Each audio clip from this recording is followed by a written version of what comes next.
Bonjour, Erlinda pour vous guider, coach intuitif, astrologue, accompagnatrice des personnes en éveil, à votre écoute. La nouvelle lune en Sagittaire aura lieu le mercredi 13 décembre 2023 à 0h33. La nouvelle lune est la période où la lune n'est pas du tout éclairée par le soleil, car elle se trouve positionnée entre le soleil et la terre. En fait, la face éclairée de la lune est tournée vers le soleil et sa face sombre est tournée vers la terre. C'est pourquoi la lune n'est pas visible à l'œil nu pendant la nouvelle lune. La nouvelle lune est une phase lunaire qui marque le début d'un nouveau cycle lunaire et elle est le point de départ du calendrier lunaire. Et chaque mois lunaire commence avec cette phase. Ainsi, environ 29 jours et demi s'écoulent entre les deux nouvelles lunes, ce qui correspond à la durée moyenne d'un mois lunaire. C'est un moment propice pour fixer de nouveaux objectifs, lancer de nouveaux projets, un moment en fait de renouveau et de potentialité où l'énergie est propice pour la croissance et le changement. La nouvelle lune se trouve dans le signe du Sagittaire, donc elle est cette fois-ci teintée du signe zodiacal du Sagittaire, dont les influences sont les suivantes. Nous serons motivés tous par un goût prononcé pour l'aventure, car le Sagittaire est connu pour cela, ce qui pourrait nous encourager à sortir de notre zone de confort, à explorer de nouveaux horizons, tout en prenant des risques calculés. C'est un moment aussi propice pour élargir notre conscience, car le Sagittaire est associé à la quête de la connaissance et de la sagesse, et cela pourrait se faire à travers d'études ou de voyages réels ou imaginaires, ou encore à travers la méditation.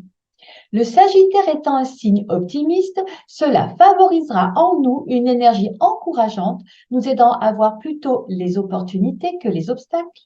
Et le Sagittaire favorise aussi l'indépendance, la liberté. Nous pourrions alors ressentir le besoin de nous libérer de nos contraintes ou de restrictions qui entravent notre croissance personnelle et être enclin, comme le prédispose ce signe, à nous exprimer de manière encore plus directe et ouverte.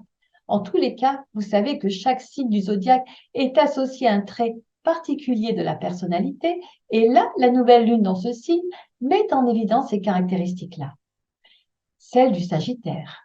Dans la maison natale où se trouve de passage la nouvelle lune en Sagittaire, secteur qui reflètera les influences du passage de la nouvelle lune, car celle-ci va amplifier le contenu inscrit dans cette maison, mettant en lumière des questions liées à ce secteur. Observons maintenant les configurations planétaires autour de cette nouvelle lune en Sagittaire. La nouvelle lune forme un aspect harmonieux avec la Lilith en Lion, ce qui va favoriser l'énergie créative en nous et une belle confiance en nous, tout en ayant cependant un grand besoin d'attention et de reconnaissance. Cela apportera aussi un certain charisme et du magnétisme non négligeable dans nos relations avec les autres. La nouvelle lune forme un aspect harmonieux avec le nœud sud et le nœud nord.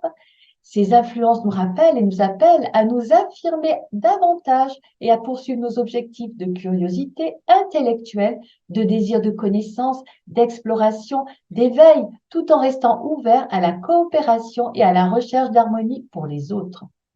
Avec ces nœuds lunaires-là, on est toujours dans ce désir de recherche d'une harmonie à trouver entre notre besoin de coopération avec les autres et un grand désir d'indépendance, le Sagittaire. Cependant, la nouvelle lune forme un aspect disharmonieux avec Neptune en Poisson.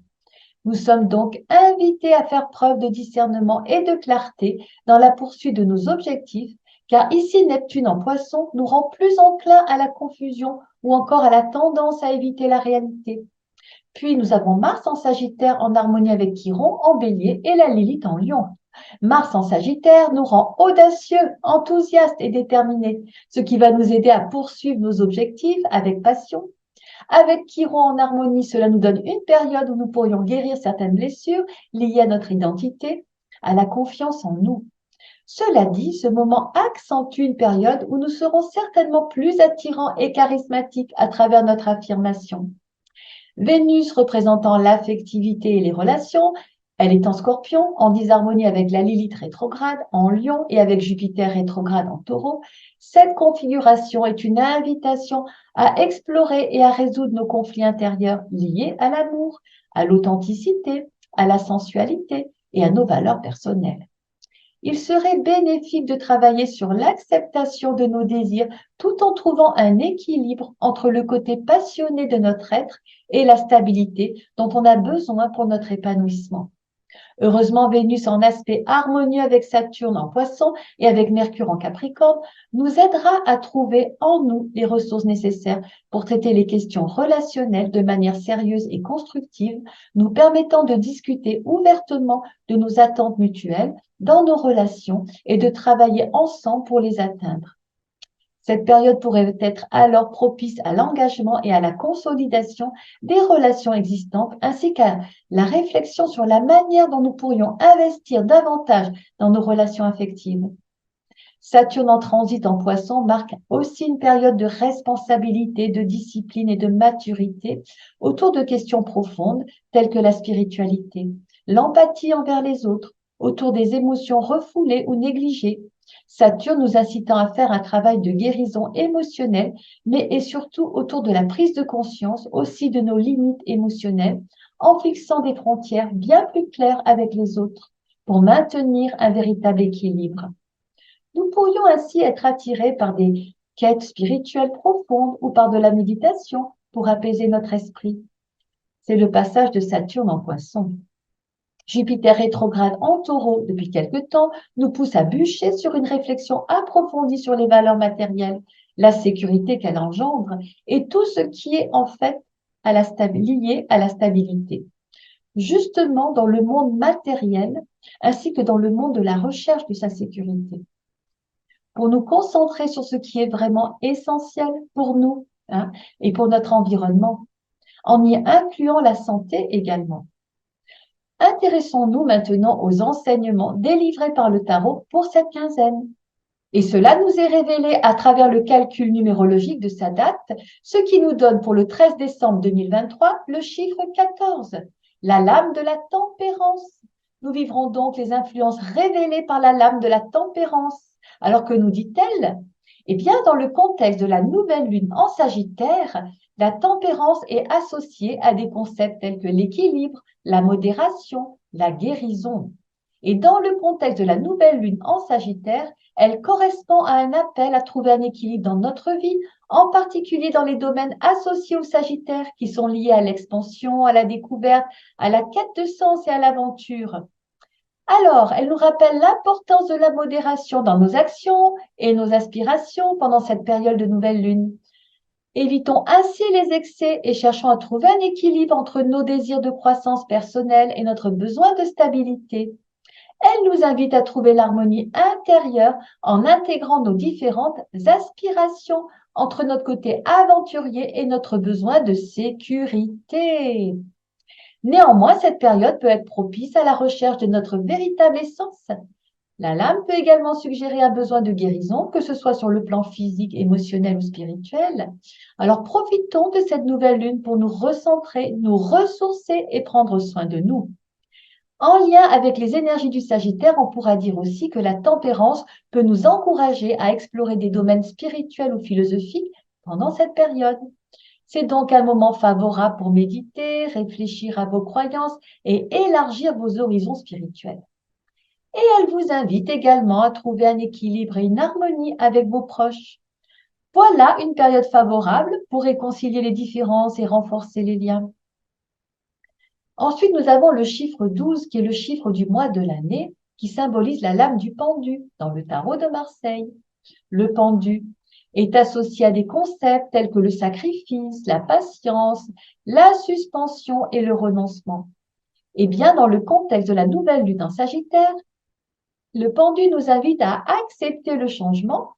Le pendu suggère donc qu'il est temps de laisser aller certaines attentes ou désirs pour permettre le changement et la croissance. Cela signifie qu'on devrait être prêt à abandonner certaines vieilles habitudes, croyances ou schémas de pensée qui nous retiennent. Cette carte indique également une période de pause et de réflexion. Plutôt que de prendre des mesures impulsives, la nouvelle lune en Sagittaire nous suggère un moment pour suspendre nos actions, méditer et prendre du recul afin de mieux comprendre nos objectifs et nos aspirations. Le Sagittaire est associé à l'exploration et à l'élargissement des horizons. Eh bien, le pendu nous encourage à voir donc les choses sous un nouvel angle, à être ouvert aux idées, aux expériences différentes et à nous adapter aux changements qui se présentent. Toujours dans le contexte de la nouvelle lune en Sagittaire, cette carte rappelle l'importance de lâcher prise et de faire confiance au processus de croissance.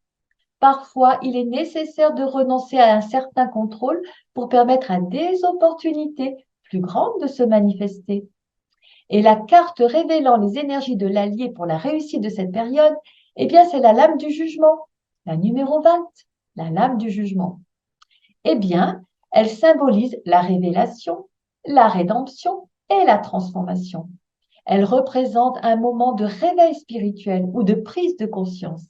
Et la combinaison de la nouvelle lune en Sagittaire avec la lame du Sagittaire, du jugement, la lame du jugement, cela suggère un moment de réflexion profonde, de prise de conscience et de transformation personnelle. C'est une période donc où vous pouvez réévaluer vos objectifs, vos croyances et vos valeurs et prendre des mesures pour vous aligner davantage avec votre véritable moi. Cela montre bien que cette période est celle d'un moment puissant pour travailler sur la croissance personnelle et spirituelle. Voilà pour cette fois-ci.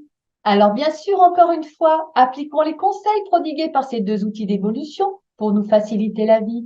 Alignons-nous sagement sur le flux de l'énergie lunaire du moment pour en tirer un maximum de bénéfices. Voilà, j'espère que cela vous a plu, que cela va éclairer votre parcours du moment. Et si vous souhaitez continuer cette aventure, on se retrouve pour la prochaine pleine lune. Et je vous invite à participer à nos visio interactifs concernant les ateliers d'initiation astrologie et également les ateliers énergétiques. Tout cela est gratuit. Vous me trouverez donc sur Facebook, vous trouverez également sur mon site internet, sur Google. Et voilà, tout est basé sur l'éveil de la conscience en cette nouvelle ère du Verseau et tout est gratuit. Voilà. Alors pour ceux qui souhaitent y participer, vous pouvez vous inscrire et j'ai toujours beaucoup de plaisir à vous retrouver. Vous pouvez également me rencontrer en consultation si vous en sentez le besoin. Je vous remercie pour cette écoute et cet accueil et je vous souhaite une très belle période pleine d'énergie. Prenez bien soin de vous et réussissons tous par l'intuition. À bientôt. Bye bye.